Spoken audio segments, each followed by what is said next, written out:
ਸਤਿ ਸ਼੍ਰੀ ਅਕਾਲ ਜੀ। ਸਵਾਗਤ ਹੈ ਤੁਹਾਡੇ ਆਪਣੇ YouTube ਚੈਨਲ ਐਜੂਕੇਸ਼ਨਲ ਗਾਈਡ ਵਿੱਚ। ਜਿਵੇਂ ਕਿ ਤੁਹਾਨੂੰ ਪਤਾ ਹੀ ਹੈ ਕਿ ਸਾਡੇ ਇਸ YouTube ਚੈਨਲ ਉੱਪਰ ਰੋਜ਼ਾਨਾ ਪੰਜਾਬੀ ਵਿਸ਼ੇ ਦੇ ਨਾਲ ਸੰਬੰਧਿਤ ਹਰ ਇੱਕ ਟੌਪਿਕ ਲੈ ਕੇ ਅਸੀਂ ਤੁਹਾਡੇ ਸਾਹਮਣੇ ਹਾਜ਼ਰ ਹੁੰਦੇ ਹਾਂ। ਸੋ ਇਸੇ ਹੀ ਸੰਬੰਧ ਵਿੱਚ ਅਸੀਂ ਅੱਜ ਦਾ ਟੌਪਿਕ ਜੋ ਹੈ ਸੂਫੀ ਕਾਵਧਾਰਾ, ਜੋ ਕਿ ਪੂਰਵ ਨਾਨਕ ਕਾਲ ਦੇ ਟਾਈਮ ਤੋਂ ਚੱਲੀ ਆ ਰਹੀ ਹੈ, ਉਸ ਬਾਰੇ ਅਸੀਂ ਵਿਚਾਰ ਵਟਾਂਦਰਾ ਕਰਾਂਗੇ। ਸੋ ਸਾਡੀ ਵੀਡੀਓ ਨੂੰ ਦੇਖਣ ਤੋਂ ਪਹਿਲਾਂ ਸਾਡੇ ਚੈਨਲ ਨੂੰ ਸਬਸਕ੍ਰਾਈਬ ਅਤੇ ਵੀਡੀਓ ਨੂੰ ਲਾਈਕ ਜ਼ਰੂਰ ਕਰ ਲਵੋ। ਸੋ ਇਸ ਦੇ ਨਾਲ ਹੀ ਅਸੀਂ ਸ਼ੁਰੂ ਕਰਦੇ ਹਾਂ ਅੱਜ ਦਾ ਟੌਪਿਕ। ਸੂਫੀ ਮੱਤ। ਸੂਫੀ ਮੱਤ ਬਾਬਾ ਫਰੀਦ ਜੀ ਪੰਜਾਬੀ ਦੇ ਸਭ ਤੋਂ ਪਹਿਲੇ ਸੂਫੀ ਕਵੀ ਸਨ। ਸੂਫੀ ਮੱਤ ਹਿੰਦੂ ਭਗਤੀ ਮੱਤ ਅਤੇ ਵੇਦਾਂਤ ਦੀ ਮੁਸਲਮਾਨੀ ਸੂਰਤ ਹੈ। ਮੁਸਲਮਾਨਾਂ ਦੀ ਆਮਦ ਦੇ ਨਾਲ ਹੀ ਸੂਫੀ ਮੱਤ ਪੰਜਾਬ ਦੇ ਵਿੱਚ ਆਇਆ ਅਤੇ 12ਵੀਂ ਸਦੀ ਤੱਕ ਇੱਥੇ ਸੂਫੀਆਂ ਦੇ ਕਈ ਅੱਡੇ ਕਾਇਮ ਹੋ ਚੁੱਕੇ ਸਨ। ਸੂਫੀ ਮੱਤ ਦਾ ਜਨਮ ਕੇਂਦਰ ਵੀ ਇਸਲਾਮ ਵਾਂਗ ਅਰਬ ਹੀ ਹੈ।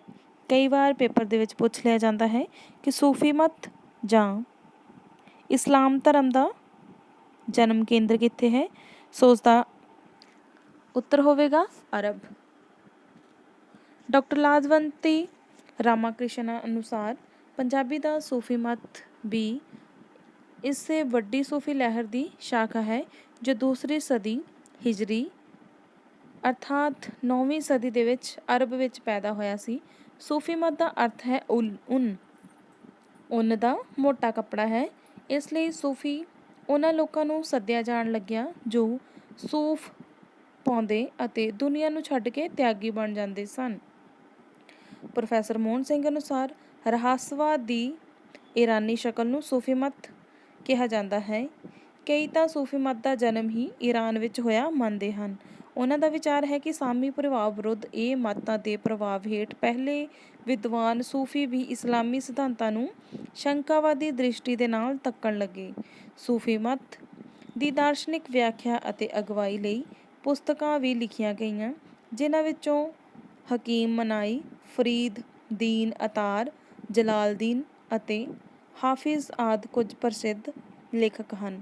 ਡਾਕਟਰ ਲਾਜਵੰਤੀ ਰਾਮਾਕ੍ਰਿਸ਼ਨ ਦੇ ਵਿਚਾਰ ਕਾਫੀ ਵੱਖ ਹਨ। ਉਹ ਇਸ ਦਾ ਆਰੰਭ ਹਜ਼ਰਤ ਮੁਹੰਮਦ ਤੋਂ 1500 ਸਾਲ ਪਿੱਛੋਂ ਮੰਨਦੇ ਹਨ। ਆਪ ਨੇ ਪੰਜਾਬ ਦੇ ਸੂਫੀਆਂ ਨੂੰ 3 ਭਾਗਾਂ ਦੇ ਵਿੱਚ ਵੰਡ ਦਿੱਤਾ। ਪਹਿਲੇ ਸੂਫੀ ਸਨ ਕੱਟੜ ਸੂਫੀ।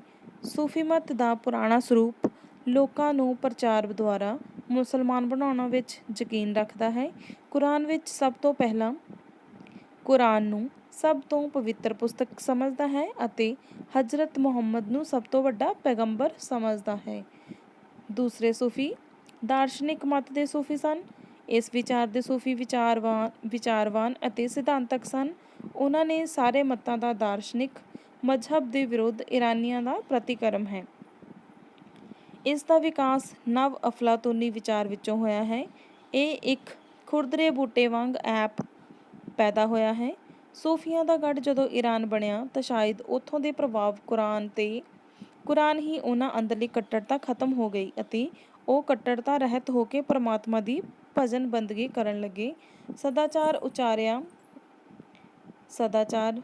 ਉਚਾਰਿਆ ਦੀ ਭਗਤੀ ਲਈ ਜੁੜ ਗਏ। ਭਗਤੀ ਪ੍ਰਭਾਵ ਸੂਫੀ ਮੱਤ ਦੇ ਪ੍ਰਭਾਵ ਵਿੱਚ ਆਉਣ ਨਾਲ ਇਸ ਉੱਤੇ ਭਗਤੀ ਪ੍ਰਭਾਵ ਦਾ ਵੀ ਅਸਰ ਪਿਆ। ਇਸ ਸੰਬੰਧੀ ਪ੍ਰੋਫੈਸਰ ਮੋਹਨ ਸਿੰਘ ਦਾ ਕਹਿਣਾ ਹੈ ਕਿ ਸੂਫੀ ਮੱਤ ਉੱਤੇ ਅਗਲਾ ਪ੍ਰਭਾਵ ਹਿੰਦੂ ਵਿਚਾਰਧਾਰਾ ਦੇ ਵਿਸ਼ੇਸ਼ ਕਰਕੇ ਵੇਦਾਂਤ ਦਾ ਪਿਆ ਹੈ।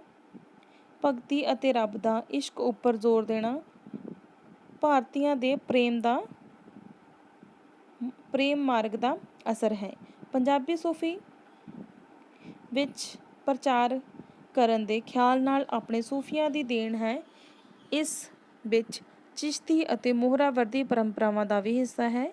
ਸੂਫੀ ਫਕੀਰ ਹੁੰਦੇ ਹੋਏ ਇਸਲਾਮੀ ਰਾਜਸੀ ਤੱਤ ਨਾਲ ਜੁੜ ਚੱਲਦੇ ਰਹੇ। ਇਹਨਾਂ ਦੀ ਮਨਸਾ ਮਿਠਾਸ ਨਾਲ ਲੋਕਾਂ ਨੂੰ ਇਸਲਾਮ ਵੱਲ ਪ੍ਰੇਰਨਾ ਕਰਨ ਲੱਗੇ ਸੀ।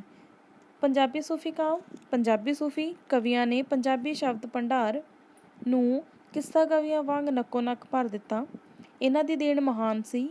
ਇਹ ਦੇਣ ਪੰਜਾਬੀ ਸਾਹਿਤ ਵਿੱਚ ਅਮਿਟ ਤੇ ਅਮਰ ਹੈ। ਸੂਫੀ ਸਾਹਿਤ ਪੰਜਾਬੀ ਸਾਹਿਤ ਅਤੇ ਪੂਰਵ ਨਾਨਕ ਕਾਲ ਦਾ ਸਭ ਤੋਂ ਮਹੱਤਵਪੂਰਨ ਅਤੇ ਵਿਸ਼ੇਸ਼ ਅੰਗ ਇਸ ਨੂੰ ਸਵੀਕਾਰ ਕੀਤਾ ਜਾਂਦਾ ਹੈ। ਮੁੱਢਲੇ ਪੰਜਾਬੀ ਸੂਫੀ ਕਵੀ ਮੁੱਢਲਾ ਪੰਜਾਬੀ ਸੂਫੀ ਸਮਾਂ 1173 ਤੋਂ 1266। ਸ਼ੇਖ ਫਰੀਦ ਜੀ ਬਾਬਾ ਫਰੀਦ ਨਾਲ ਪੰਜਾਬੀ ਸਾਹਿਤ ਵਿੱਚ ਇੱਕ ਨਵੇਂ ਯੁੱਗ ਵਿੱਚ ਦਾਖਲ ਹੁੰਦਾ ਹੈ। ਪਹਿਲਾ ਵੇਦ ਬੁੱਕ ਅਤੇ ਉੱਤਮ ਰੂਪ ਵਿੱਚ ਪੰਜਾਬੀ ਕਵਿਤਾ ਆਪਣੇ ਪ੍ਰਮਾਣਿਕ ਰੂਪ ਵਿੱਚ ਸਾਹਮਣੇ ਆਈ। ਬਾਬਾ ਫਰੀਦ ਜੀ ਦੀ ਉੱਤਮ ਬਾਣੀ ਨੂੰ ਦੇਖ ਕੇ ਕਈ ਵਾਰ ਤਾਂ ਉੱਤਮ ਬਾਣੀ ਨੂੰ ਦੇਖ ਕੇ ਹੀ ਹੈਰਾਨੀ ਹੋ ਜਾਂਦੀ ਹੈ ਕਿ 12ਵੀਂ ਅਤੇ 13ਵੀਂ ਸਦੀ ਦੇ ਵਿੱਚ ਪੰਜਾਬੀ ਭਾਸ਼ਾ ਵਿੱਚ ਇੰਨਾ ਕੁ ਪਕੇਰਾਪਣ ਤੇ ਸ਼੍ਰੇਸ਼ਟ ਰੂਪ ਧਾਰਨ ਕਰ ਲਿਆ ਸੀ। ਇਸ ਕਰਕੇ ਭਾਈ ਕਾਹਨ ਸਿੰਘ ਨਾਭਾ, ਡਾਕਟਰ ਲਾਜਵੰਤੀ ਰਾਮਾ ਕ੍ਰਿਸ਼ਨਾ, ਬਾਬਾ ਬੁੱਧ ਸਿੰਘ ਅਤੇ ਡਾਕਟਰ ਗੋਪਾਲ ਸਿੰਘ ਇਸ ਰਚਨਾ ਨੂੰ ਬਾਬਾ ਫਰੀਦ ਜੀ ਦੀ ਹੀ ਮੰਨਦੇ ਹਨ। ਪਰ ਵਰਤਮਾਨ ਰੂਪ ਦੇ ਵਿੱਚ ਹੋਈ ਖੋਜ ਨੇ ਇਸ ਤੱਥ ਨੂੰ ਪੱਕੇ ਤੌਰ 'ਤੇ ਸਪਸ਼ਟ ਕਰ ਦਿੱਤਾ ਹੈ ਕਿ ਫਰੀਦ ਸ਼ਕਰਗੰਜ ਵੀ ਇਸੇ ਬਾਣੀ ਦੇ ਕਰਤਾ ਹੈ। ਬਾਬਾ ਫਰੀਦ ਜੀ ਦਾ ਜਨਮ ਮੁਲਤਾਨ ਦੇ ਪਿੰਡ ਖੋਤਵਾਲ ਵਿੱਚ 1173 ਈਸਵੀ ਨੂੰ ਰਮਜ਼ਾਨ ਦੇ ਮਹੀਨੇ 1 ਤਰੀਕ ਨੂੰ ਜਮਾਲੂਦੀਨ ਸੁਲੇਮਾਨ ਦੇ ਘਰ ਹੋਇਆ। ਕਿਹਾ ਜਾਂਦਾ ਹੈ ਕਿ ਆਪ ਦੀ ਮਾਤਾ ਜੀ ਦਾ ਬਹੁਤ ਹੱਥ ਸੀ। ਆਪ ਆਪਣੇ ਸਮੇਂ ਦੇ ਪ੍ਰਸਿੱਧ ਵਿਦਵਾਨ ਅਤੇ ਕੁਰਾਨ ਦੇ ਸਰਬੋਤਮ ਵਿਆਖਿਆਕਾਰ ਸਨ। ਬਾਬਾ ਫਰੀਦ ਜੀ ਦੀ ਰਚਨਾ ਅਤੇ ਪ੍ਰਮਾਣਿਕਤਾ ਪੰਜਾਬੀ ਤੋਂ ਛੁੱਟ ਆਪ ਫਾਰਸੀ ਦੇ ਵੀ ਉੱਘੇ ਕਵੀ ਸਨ। ਸ਼੍ਰੀ ਗੁਰੂ ਗ੍ਰੰਥ ਸਾਹਿਬ ਦੇ ਵਿੱਚ ਆਪ ਜੀ ਦੇ ਨਾਮ ਹੇਠ 130 ਸ਼ਲੋਕ ਦਰਜ ਹਨ, ਜਿਨ੍ਹਾਂ ਵਿੱਚੋਂ 112 ਸ਼ਲੋਕ ਆਪ ਦੁਆਰਾ ਰਚੇ ਗਏ। ਬਾਕੀ ਦੇ 20 ਸ਼ਲੋਕ ਗੁਰੂ ਸਾਹਿਬਾਂ ਦੁਆਰਾ ਰਚਿਤ ਹਨ, ਜੋ ਫਰੀਦ ਜੀ ਦੀ ਰਚਨਾ ਉੱਤੇ ਟਿੱਪਣੀ ਵਜੋਂ ਦਰਜ ਹਨ। ਇਸ ਤੋਂ ਛੁੱਟ ਰਾਗ ਆਸਾ ਤੇ ਰਾਗ ਸੂਫੀ ਵਿੱਚ ਵੀ ਆਪ ਦੇ ਬਹੁਤ ਸਾਰੇ ਸ਼ਬਦ ਹਨ। ਫਰੀਦ ਜੀ ਦੀ ਰਚਨਾ ਦੀ ਨਿਪੁੰਨਤਾ ਅਤੇ ਪਕੇਰੇਪਨ ਨੂੰ ਦੇਖ ਕੇ ਇਹੀ ਅਨੁਮਾਨ ਲਗਾਇਆ ਜਾ ਸਕਦਾ ਹੈ ਕਿ ਕਿਸੇ ਵਿਦਵਾਨ ਅਤੇ ਉੱਤਮ ਪ੍ਰਤਿਭਾ ਵਾਲੇ ਮਨੁੱਖ ਦੀ ਹੈ। ਇਸ ਤੋਂ ਛੁੱਟ ਕਵਿਤਾ ਵਿਚਲੀ ਗਵਾਹੀ ਤੋਂ ਵੀ ਬਾਬਾ ਫਰੀਦ ਸ਼ਕਰਗੰਜ ਦੀ ਸ਼ਖਸੀਅਤ ਦੇ ਝਲਕਾਰੇ ਪੈਂਦੇ ਹਨ। ਰੋਟੀ ਮੇਰੀ ਕਾਠ ਕੀ ਤਨ ਸੁੱਕਾ ਪਿੰਜਰ ਥੀਆ, ਸੁਬਹ ਨਿਵਾਜ਼ ਗੁਜ਼ਾਰ ਬੁੱਢਾ ਹੋਇਆ ਸ਼ੇਖ, ਫਰੀਦ ਕੰਬਣ ਲੱਗੀ ਦੇ ਇੰਨੀ ਨਿੱਕੀ, ਜੰਗੀਏ ਥਲ ਡੂੰਗਰ ਪਖਿਓਮ। ਬਾਬਾ ਫਰੀਦ ਜੀ ਦੀ ਰਚਨਾ ਬਹੁਤ ਪੁਰਾਣੀ ਹੈ ਅਤੇ ਪੰਜਾਬੀ ਸਾਹਿਤ ਦੀਆਂ ਪਹਿਲੀਆਂ ਰਚਨਾਵਾਂ ਵਿੱਚੋਂ ਹੋਣ ਕਰਕੇ ਖਾਸ ਮਹਾਨਤਾ ਰੱਖਦੀ ਹੈ। ਠੇਠ ਪੰਜਾਬੀ ਵਿੱਚ ਇਹ ਪਹਿਲੀ ਲਿਖਤੀ ਰਚਨਾ ਹੈ। ਕਵਿਤਾ ਸ਼ਲੋਕ ਅਤੇ ਸ਼ਬਦਾਂ ਨੂੰ ਨਾਮਾਂ ਦੇ ਅਨੁਸਾਰ ਨਾਮਿਆ ਗਿਆ। ਬਾਬਾ ਫਰੀਦ ਜੀ ਦੀ ਕਵਿਤਾ ਦੀ ਵੱਡੀ ਵਿਸ਼ੇਸ਼ਤਾ ਇਹ ਹੈ ਕਿ ਉਸ ਨੇ ਮੁਸਲਮਾਨ ਹੋਣ ਉੱਤੇ ਵੀ ਈਰਾਨੀ ਬਿਰਹਾ ਵਿੱਚ ਨਹੀਂ ਸਗੋਂ ਉੱਥੋਂ ਦੇ ਪੁਰਾਣੇ ਪ੍ਰਚਲਿਤ ਬਿਰਹਾ ਵਿੱਚ ਹੀ ਬਾਣੀ ਰਚੀ। ਜੋਗੀਆਂ ਨੇ ਸ਼ਲੋਕਾਂ ਤੇ ਪਦਿਆਂ ਵਿੱਚ ਹੀ ਕਵਿਤਾ ਰਚੀ ਸੀ। ਬਾਬਾ ਫਰੀਦ ਜੀ ਦੀ ਰਚਨਾ ਵਿੱਚ ਬੌਧਿਕ ਅੰਸ਼ ਬਲਵਾਨ ਹੈ ਅਤੇ ਭਾਵਾਂ ਨੂੰ ਬੁੱਧੀ ਨਾਲ ਇਕਸੁਰ ਕੀਤਾ ਗਿਆ ਹੈ।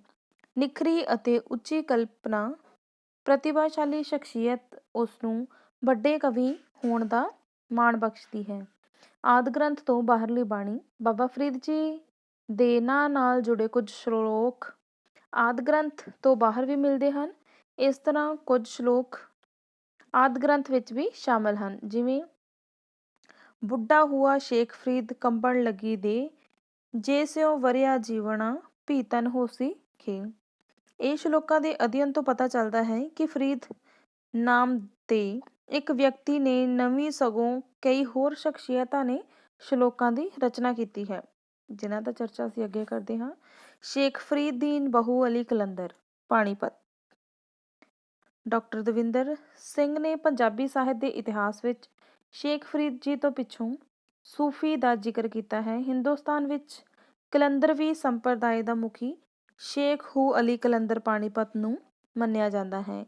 ਉਹਨਾਂ ਦਾ ਪ੍ਰਸਿੱਧ ਸਥਾਨ ਪਾਣੀਪਤ ਵਿੱਚ ਹੈ। ਕਈ ਲੋਕ ਸੂਫੀ ਕਵੀ ਕਲੰਦਰੀ ਦਾ ਸੰਬੰਧ ਚਿਸ਼ਤੀ ਸੰਪਰਦਾ ਨਾਲ ਵੀ ਮੰਨਦੇ ਹਨ। ਜਾਂ ਮੀਨ ਜਾਲਵੀ ਨੇ ਆਪਣੀ ਪੁਸਤਕ ਤਾਰੀਖ ਆਦਵ ਉੜਾਦ ਵਿੱਚ ਉਹਨਾਂ ਦੀਆਂ ਕਈ ਫਾਰਸੀ ਪੁਸਤਕਾਂ ਦੇ ਨਾਲ ਕੁਝ ਪੰਜਾਬੀ ਦੋਹੇ ਵੀ ਦਿੱਤੇ ਗਏ ਹਨ, ਜਿਵੇਂ ਸੋਹਰਾ ਨਾ ਮੰਨਿਓ ਪੇ ਕੇ ਨਾਹੀ ਖੀਓ, ਕੁੱਟਹੋ ਨਾ ਬੋਝੀ ਬਾਤ ਉਹੀ ਧਨ ਸੁਹਾਗਣ ਪਾਇਓ। ਇਹ ਸ਼ਲੋਕ ਮਸਲੇ ਸ਼ੇਖ ਫਰੀਦ ਵਿੱਚ ਆਏ ਸ਼ਲੋਕਾਂ ਨਾਲੋਂ ਪੁਰਾਤਨ ਪ੍ਰਤੀਤ ਹੁੰਦੇ ਹਨ। ਨੰਬਰ 3 ਸ਼ੇਖ ਸਰਫਦੀਨ ਜੀਆ ਮੁਨੇਰੀ। ਡਾਕਟਰ ਸਾਹਿਬ ਦਾ ਕਹਿਣਾ ਹੈ ਕਿ ਇਸ ਦਾ ਸੰਬੰਧ ਬਿਹਾਰ ਦੇ ਪ੍ਰਸਿੱਧ ਸੂਫੀ ਖਾਨਦਾਨ ਨਾਲ ਸੀ। ਉਹਨਾਂ ਦੇ ਪਿਤਾ ਦਾ ਨਾਮ ਇਸਰਾਇਨ ਸੀ। ਉਹਨਾਂ ਦੇ ਦਾਦਾ ਮੁਨੇਰ ਤੋਂ ਆਏ ਹੋਏ ਸੀ। ਪੰਜਾਬ ਵਿੱਚ ਵੀ ਇਹ ਕਵਿਤਾ ਦੋਹਿਆਂ ਦੇ ਰੂਪ ਵਿੱਚ ਉਪਲਬਧ ਹੈ। ਉਦਾਹਰਨ ਦੇ ਤੌਰ 'ਤੇ ਕਾਲਾ ਰੰਗਾ ਨਿਰਮਲਾ ਬਸੇ ਸਮੰਦਰ ਤੀਰ, ਪੰਥ ਪਸਾਰੋ ਜਹਾਰੇ ਨਿਰਮਲ ਕਹੇ ਸਰੀਰ, ਦਰਦ ਕਹੇ ਨਾ ਪੀਰ। ਸ਼ੇਖ ਵਾਸਨ ਆਪ ਦਾ ਸੰਬੰਧ ਗੁਜਰਾਤ ਨਾਲ ਦੱਸਿਆ ਜਾਂਦਾ ਹੈ ਕਿ ਉਹ ਬਹੁਤ ਦੇਰ ਸਿੰਧ ਵਿੱਚ ਹੀ ਰਹੇ। ਉਹਨਾਂ ਦੀ ਪੰਜਾਬੀ ਰਚਨਾ ਦੇ ਹਵਾਲੇ ਸਾਨੂੰ ਥਾਂ ਥਾਂ ਵਿੱਚ ਮਿਲਦੇ ਹਨ। ਉਦਾਹਰਨ ਵਜੋਂ ਵਰਚਨ ਨਾਦਾਂ ਤਲਹਰਾਂ ਬੰਦਿਆਂ ਭਾਰ ਅੱਗੇ ਦਰਿਆ, ਭਰਾਵਵਾ ਕਿਉਂ ਉਦਾਹੂ ਸੀ ਤਾਰ। ਸ਼ੇਖ ਅਬਦੁਲ ਕੁਦਮ ਗੰਗੋਰੀ, ਇਹਨਾਂ ਦਾ ਟਾਈਮ ਪੀਰੀਅਡ ਹੈ ਜੋ ਕਿ 1455 ਤੋਂ ਲੈ ਕੇ 1538 ਈਸਵੀ ਤੱਕ ਹੈ। ਡਾਕਟਰ ਦਵਿੰਦਰ ਸਿੰਘ ਦਾ ਕਹਿਣਾ ਹੈ ਕਿ ਉਹ ਇਸ ਕਾਲ ਦਾ ਅੰਤਿਮ ਸੂਫੀ ਕਵੀ ਸੀ। ਇਹ ਸ਼ੇਖ ਮੁਹੰਮਦ ਬਿਨ ਸ਼ੇਖ ਆਰਿਫ ਬਿਨ ਸ਼ੇਖ ਮੁਹੰਮਦ ਅਬਦੁਲ ਹਕ ਚਿਸ਼ਤੀ ਸੰਪਰਦਾਏ ਦੇ ਮੁਰੀਦ ਸੀ। ਉਪਰੋਕਤ ਕੀਤੀ ਗਈ ਚਰਚਾ ਤੋਂ ਬਾਅਦ ਅਸੀਂ ਪੂਰਵ ਨਾਨਕ ਕਾਲ ਦੀ ਸੂਫੀ ਕਵਿਤਾ ਜਾਂ ਸੂਫੀ ਦਾ ਜਨਮ ਵਿਕਾਸ ਬਾਰੇ ਆਖ ਸਕਦੇ ਹਾਂ। ਸ਼ੇਖ ਫਰੀਦ ਸ਼ਕਰਗੰਜ ਅਤੇ ਸ਼ਾਹ ਹੁਸੈਨ ਵਿੱਚ ਪ੍ਰਾਪਤ ਅੰਤਰਾਲ ਨਹੀਂ ਸੀ, ਸਗੋਂ ਇਸ ਪਰੰਪਰਾ ਦੇ ਧਾਰਾਵਾਹਿਕ ਵਿਕਾਸ ਉਪਲਬਧ ਹੈ। ਇਸ ਨਾਲ ਇਸ ਕਾਲ ਦੀ ਸਮੁੱਚੀ ਪੰਜਾਬੀ ਸਾਹਿਤ ਦੀ ਸੂਫੀ ਪਰੰਪਰਾ ਜੀਵਤ ਰਹਿੰਦੀ ਹੈ। ਸੋ ਇਹ ਸੀ ਸਾਡਾ ਅੱਜ ਦਾ ਟੌਪਿਕ ਸੂਫੀ ਕਾਵਿ ਬਾਰੇ। ਅਸੀਂ ਆਸ ਕਰਦੇ ਹਾਂ ਕਿ ਸਾਡੀ ਇਹ ਵੀਡੀਓ ਤੁਹਾਡੇ ਲਈ ਲਾਹੇਵੰਦ ਸਾਬਿਤ ਹੋਵੇਗੀ। ਸਾਡੀ ਵੀਡੀਓ ਨੂੰ ਲਾਈਕ ਅਤੇ ਚੈਨਲ ਨੂੰ ਸਬਸਕ੍ਰਾਈਬ ਜ਼ਰੂਰ ਕਰ ਲਿਓ। ਵੀਡੀਓ ਦੇਖਣ ਦੇ ਲਈ ਤੁਹਾਡਾ ਬਹੁਤ ਬਹੁਤ ਧੰਨਵਾਦ।